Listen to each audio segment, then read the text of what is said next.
अनेकदा मनोज दादांबरोबर माझं वाक्य संभाषणामध्ये वाद झाले, हे मी इथे मान्य करतो. परंतु एक गोष्ट ही देखील मान्य करतो की ज्या पद्धतीमध्ये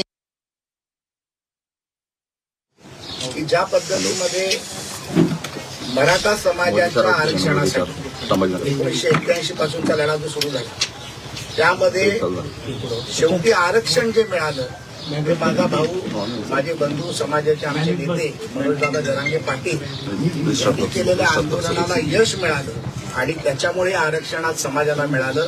यासाठी मी प्रथमतः दादांचं मनापासून अभिनंदन करतो. ज्या वेळेला माझे त्यांचे तात्विक मतभेद झाले, त्यांनी माझ्यावरती हातपकाड केली नाही केली असेल, पण ज्या वेळेला माझं तात्विक मत काय करतो की राज्याचे सन्माननीय मुख्यमंत्री राहिले, देवेंद्र फडणवीसांनी जे समाजासाठी केलं ते या 70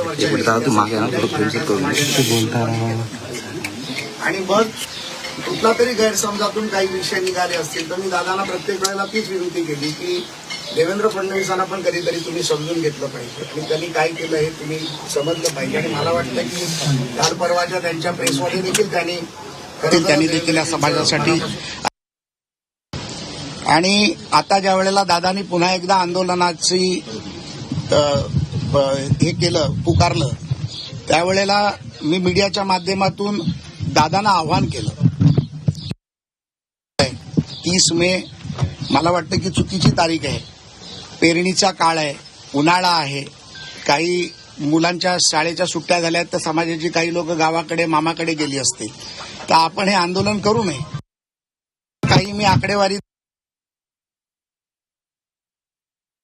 माहितीच असेल सरकारने काय केलं हे मी दादांसाठी घेऊन आलो, दादांना ते माहितीच असेल, पण परंतु त्याच्यानंतर देखील गंगाधरजीकडनं मला काही गोष्टी आल्या की या 7-8 गोष्टी आतापर्यंत झाल्या नाहीत आणि त्या व्हायला पाहिजे.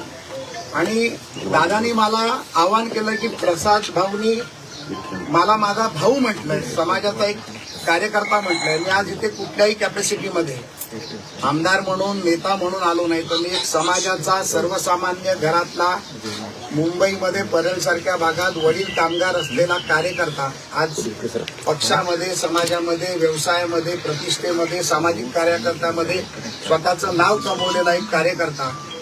मला एक अभिमान वाटला की मनोज दादांनी मला इथे आवाहन केलं की प्रसाद भाऊ जर माझ्याकडे इथे चर्चेला आले, माझे प्रश्न समजून घेतले, तर आम्ही देखील त्यांच्या खांद्यावर मान टाकायला तयार.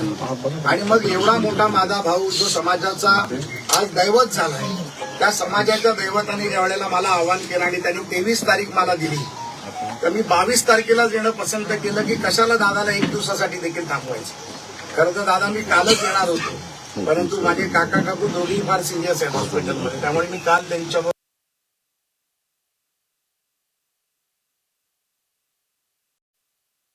हॉस्पिटलला थांबलो, म्हणून काल येऊ शकलो नाही.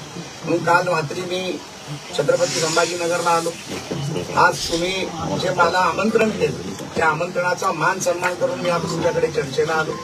माझ्या मनामध्ये प्रसाद लाड म्हणून, एक मराठा समाजाचा कार्यकर्ता म्हणून, एक मराठा समाजामुळे मी आज जो आमदार झालो किंवा जे काही झालो, आणि तुमच्या नेतृत्वामुळे आज या राज्यातील नव्हे तर देशातील समाजाला जो मान मिळाला, एक तर तुमचा मला वैयक्तिक सत्कार देखील करायचा होता. तुमच्या मनामध्ये माझ्या ग्वाही दिली जाते, त्यामध्ये काही विषय अडून राहतात. ते अडलेले विषय काय आहेत आणि ते माझ्या माध्यमातून एक मुंबईमध्ये एक सामाजिक कार्य करत असताना, नेतृत्व करत असताना, सभागृहामध्ये नेतृत्व करत असताना माझ्या माध्यमातून आपल्याला अजून चांगली काय मदत होऊ शकते, आपले विषय कसे मिटू शकतात, आपल्या विषयामध्ये मी तुमच्या दूताची भूमिका करू शकतो का, ह्या सर्व विषयाला घेऊन दादा आज मी तुमच्या आमंत्रणाला मान देऊन मी इथे तुमच्याकडे आलो आहे. आणि तुमचा फार सन्मान करून पुन्हा एकदा सांगतो की प्रसाद लाड आज तुमचा लहान भाऊ म्हणून इथे आला आहे आणि तुमचा लहान भाऊ म्हणून सातत्याने तुमच्याबरोबर सातत्याने उभा राहील, हा देखील शब्द मी तुम्हाला दिला आणि त्या शब्दावरती मी कायम आहे. गेल्या वेळेस मुंबई जरांगे पाटील यांनी आंदोलन केलं होतं, त्यावेळेस सरकारनं त्यांच्या हैदराबाद गॅजेटचा विषय होता, अनेक मागण्या होत्या, तरी पूर्ण झाल्या नाही. पुन्हा त्यामुळे आंदोलन करावं लागतं. वेळोवेळी एकदा सर्व मागण्या मान्य होणार नाही. मला दादांबरोबर मी आपली मीडियाचं झाल्यानंतर खाजगीत देखील बसणार आहे. दादांच्या 7-8 मागण्या आहेत असं मला गंगाधरजी काळकुटे साहेबांनी सांगितलं. त्या 7-8 मागण्या मी दादांच्या समजून घेणार आहे. निश्चितपणे त्या मागण्या समजून घेतल्यानंतर उपसमिती असेल, सरकार असेल, राज्य सरकार असेल, या मागण्या का झाल्या नाहीत. बघा, प्रत्येक गोष्टीला कारण असतं. काही गोष्टीमध्ये कायदेशीर अडचणी असतात, काही गोष्टींमध्ये फॉलोअप हा विषय असतो, काही गोष्टींमध्ये कोणाचा पाठपुरावा न झाल्यामुळे झालेलं असतं. पण दादानी सांगितल्यानंतर मी आज दादाला विनंती करायला आलो आहे भाऊ म्हणून, की तुमच्या मागण्या तुम्ही मला सांगितल्यानंतर मला जर तुम्ही काही काळ दिला तर त्या काळात मी त्या तुमच्या मागण्या पूर्णत्वाकडे नेण्यासाठी 100% प्रयत्न करेन. मी माझा एक शब्द देखील सांगितला होता, या मागण्या पूर्ण नाही झाल्या तर मी माझ्या आमदारकीचा राजीनामा देईन आणि तो समाजासाठी देईन. कारण मी समाजाचा कार्यकर्ता आहे. पहिल्या जातीसाठी माती खायला मी तयार आहे. आज मराठा समाज हा देशामध्ये सगळ्यात मोठा समाज आहे. आज 7 कोटीपेक्षा जास्त लोक मराठा समाजाची इथे आहेत. लोक आमच्या आपापसांमध्ये भांडणं लावायचा प्रयत्न करतात. आज मी दादाला भेटायला आलो तर कोणतरी काहीतरी बोलायला लागला. असं आहे की एका भावानी 2 भावांमध्ये भांडणं असतात. एका भावानी लहान भावाला बोलवल्यानंतर लहान भावानी येऊ नये, ही आपली मराठा समाजाची संस्कृती नाही, प्रथा नाही. आणि आज जे संस्कार या देशावरती आहे ते मराठा समाजाकडून आलेले संस्कार आहेत. छत्रपती शिवाजी महाराजांनी दिलेले संस्कार आहेत, माता जिजाऊंनी दिलेले संस्कार आहेत. आपण प्रत्येक संस्काराचं जेव्हा नाव घेतो तेव्हा छत्रपतींचं नाव घेतो. आणि या छत्रपतींचा मराठा, ज्या मराठाच्या संघर्षामध्ये मला जर दादांमुळे खारीचा वाटा उचलायची संधी मिळत असेल, त्यांनी अनेक आंदोलनं केली, अनेक उपोषणं केली. मी आता दादांना विचारत होतो त्यांच्या तब्येतीबद्दल. त्यांनी मला सांगितलं उपोषणामुळे त्यांची तब्येतही बिघडली. मला वाईट वाटतंय बोलताना, माझ्या डोळ्यात अश्रू येत आहेत की एक कार्यकर्ता स्वतःचा जीव जाईपर्यंत जर एवढा मोठा संघर्ष करू शकतो तर आमच्यासारखा कार्यकर्ता त्याच्यामागे का उभा राहू शकत नाही. आणि मग हे करत असताना त्यांचे जे प्रश्न आहेत ते प्रश्न सरकार दरबारी नेऊन कुठे अडले आहेत, न्यायिक प्रक्रियेत कुठे अडले आहेत, कोणाच्या दरबारी अडकले आहेत, ह्या सगळा विषय मी सरकार दरबारी निश्चितपणे नेणार. आणि दादाबरोबर त्याचा भाऊ म्हणून याच्यापुढे त्याच्या संघर्षात, त्याच्या कामात, त्याच्या कार्यात मी सातत्याने राहणार. आणि मी दादाला विनंती करायला आलो आहे. नेतृत्व येतात, समित्या येतील आणि तुम्हाला विनंती करतील, सर्व आहे. पण आज एक लहान भाऊ म्हणून तुमच्याकडे आला आणि तुम्हाला विनंती करायला आला आहे की आजच्या या उन्हाच्या काळात, पेरणीच्या काळात आपण हे आंदोलन मागे घ्यावं आणि मला तुम्ही एक संधी द्यावी. आणि ती संधी जी तुम्ही आणि मी आतमध्ये ठरवू, जो वेळ तुम्ही ठरवू तेवढ्या वेळेत मी वेळोवेळी तुम्हाला आता भेटत राहीन. मला देखील संभाजीनगरला यायचं, आपण त्यामुळे संधी द्याल. तुमच्या शेतातली ड्रॅगन फ्रूट खायला, सरपंचाच्या ड्रॅगन फ्रूट खायला मी येईन आणि आपण चर्चा करू. आणि मला वाटतं की आता हत्ती गेलाय शेपूट राहिले, हत्ती गेलाय शेपूट राहिले आणि दादाचं आंदोलन हे यशस्वीच झाले. आणि त्यामुळे पुढचं देखील जे काय त्यांच्या समाजाबद्दलच्या भावना, आदर, मागण्या आहेत त्या पूर्ण होतील याची मला खात्री आहे. सर, तुमच्या भेटीवरती लक्ष्मण हाके यांनी टीका केली की तुम्ही व्यावसायिक आहे, तुम्हाला समाजामधलं काय कळतंय म्हणून. एक मराठा समाजातला मुलगा ज्याचे वडील कामगार होते, 7,000 रुपये पगार होते, त्या एका मराठा समाजातल्या मुलांनी आज 1 लाख लोकांना नोकरी दिली.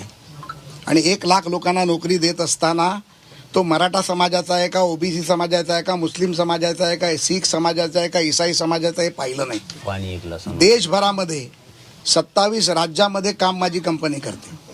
मी व्यावसायिक आहे ना, हा मला अभिमान आहे. मी राजकारण करून, राजकारणावरती मी धंदा करत नाही, तर मी धंदा करून राजकारण करतो. अनेक लोकांना नोकऱ्या देतो, अनेक लोकांचा रोजगार करतो. 1 लाख लोक म्हणजे 6 लाख लोक आज मी केलेल्या व्यवसायामुळे आज त्यांचं घर चालतं, त्यांच्या मुलांचं शिक्षण चालतं. हा मला अभिमान आहे. आणि जर मनोज दादाचा लहान भाऊ जर एवढा मोठा झाला असेल, आज एक लिस्टेड कंपनी चालवत असेल, आर्थिकदृष्ट्या प्रबळ असेल, तो दादाच्या आव्हानाला, मागणीला मान करून इकडे येऊन त्यांच्याशी बोलत असेल, तर मला वाटतं मनोज दादा, हाके साहेबांचं मला नाव माहीत नाही, हाके साहेबांना यावरती कुठलंही पोटशिडोल होण्याचं कारण नाही. आम्ही समाजासाठी करतोय. मी मगाशी म्हटलं जातीसाठी माती खायला तयार आहे. मी समाजासाठी लढतोय. हाके साहेबांचा पण कुठला गैरसमज असेल, त्यांनी मला बोलवलं, त्यांचाही गैरसमज मी दूर करीन. पण माझ्या समाजाच्या संघर्षात, समाजाच्या आंदोलनात, समाजाच्या विषयात दादांबरोबर उभं राहून दादांचं जे मनामधलं जे दुःख आहे, किंबहुना त्यांचे जे विषय आहेत ते पूर्ण करण्यासाठी मी काम करेन. त्यामुळे हाके साहेबांनी देखील त्याचा गैरसमज करू नये, माझी त्यांना विनंती आहे.